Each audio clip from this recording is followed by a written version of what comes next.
Today is December 17th, 2012. My father went into critical condition, and he's been there ever since, almost 5 months. And I've just been sitting here, we've been sitting here watching him slowly die. Well, my father died last night. So now I'm in the process of looking for tapes with him on it, because I have to edit something together in about 24 hours for his funeral. Our Wednesday, we're getting ready to head to Kansas for my dad's funeral. Well, I'm back in El Dorado, Kansas, everybody. We drove, we left Wednesday morning at 9 a.m. California time and drove all night. Dad's funeral's tomorrow. It is a beautiful day. Today, we're saying goodbye to my father. We're going to be putting him to rest. Leaving El Dorado to head back to California.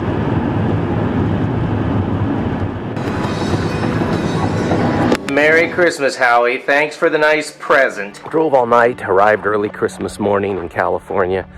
Wanted to watch something, turned on Netflix. I said, what's this movie, The Way? And we watched The Way, and I said, I have to walk the Camino. That movie instilled in me such a passion to walk the Camino, and it took me 6 years to get there. And I've been on it 4 times now.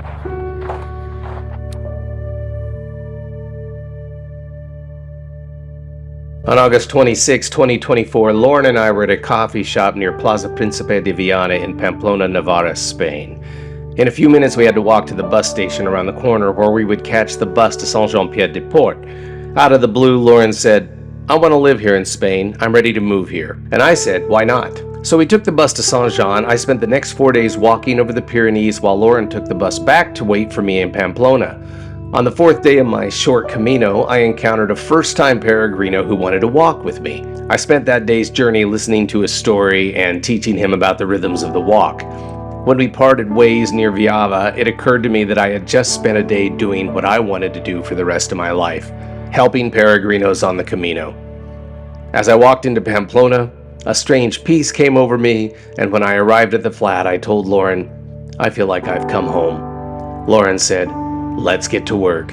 And that's how we ended up here, walking a Camino from the Camino to get back to the Camino. So we embark on the Camino. We take only what we need for that Camino. The lighter, the better, because we gotta walk for a long time. So we leave things behind.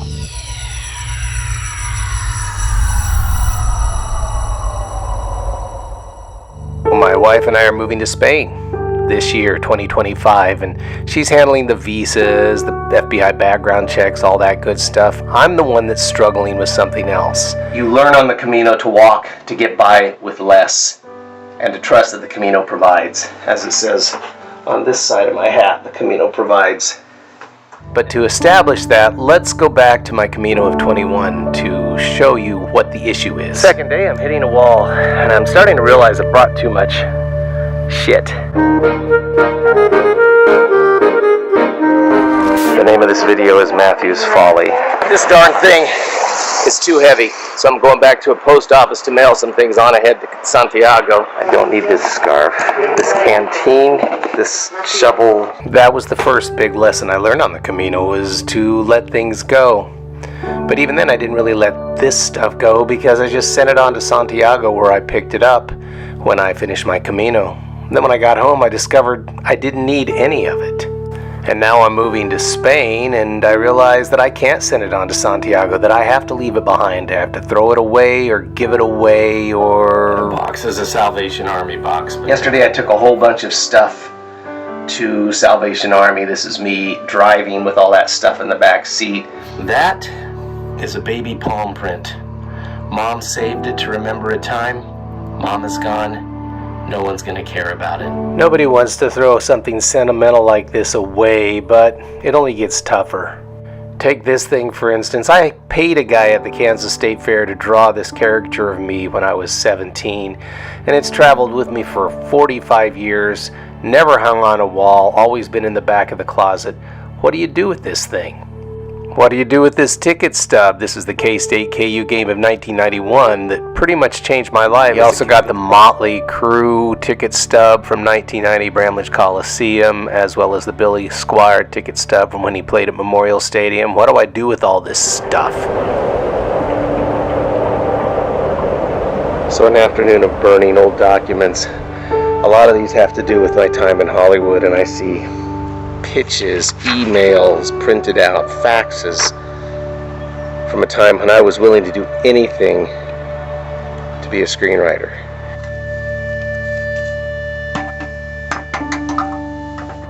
Robbie Williams has a song where he says, "I'm a burning effigy of everything I used to be."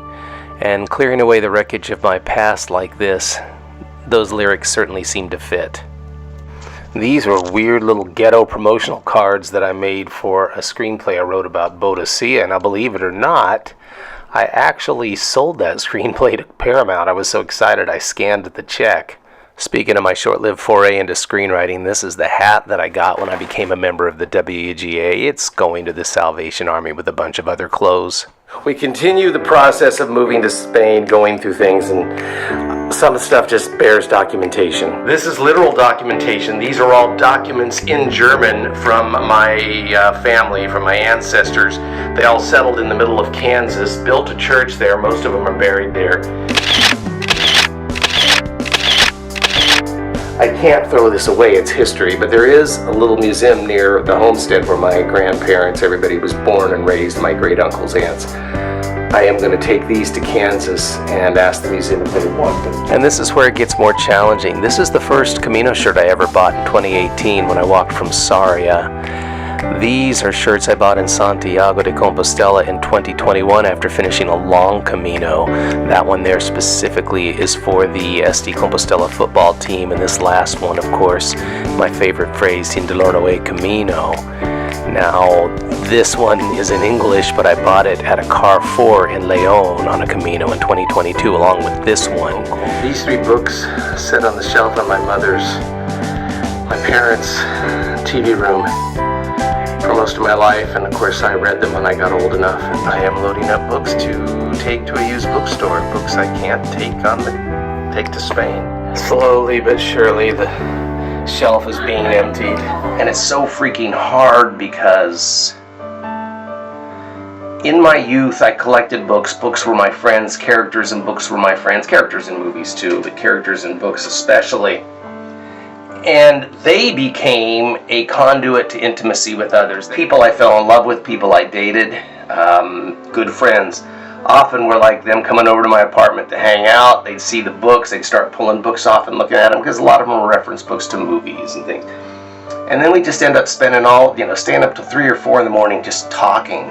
The books were my conduit to weird sort of intellectual and spiritual intimacy. And the books were the reason for that. Day of the Locust is one of my favorite American novels, and it sort of saved me in my graduate exams. Oh, my old Bible, I'm not going to be able to part with that.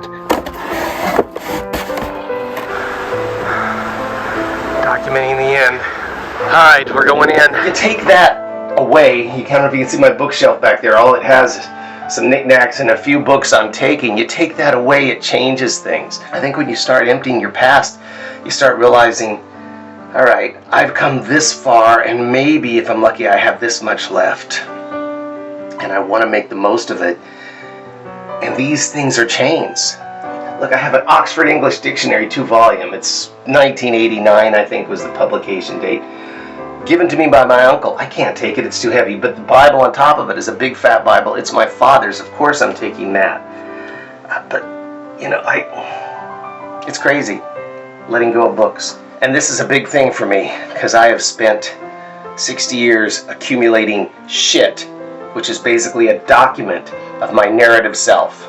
This shit chronicles my life, and I am not my stuff, and I am not my narrative, and I am searching for fundamental well-being, to quote a book I'm reading right now. So there's too much left for you to do, and don't let me hear you say life's taking you nowhere. Pain down return to the way now.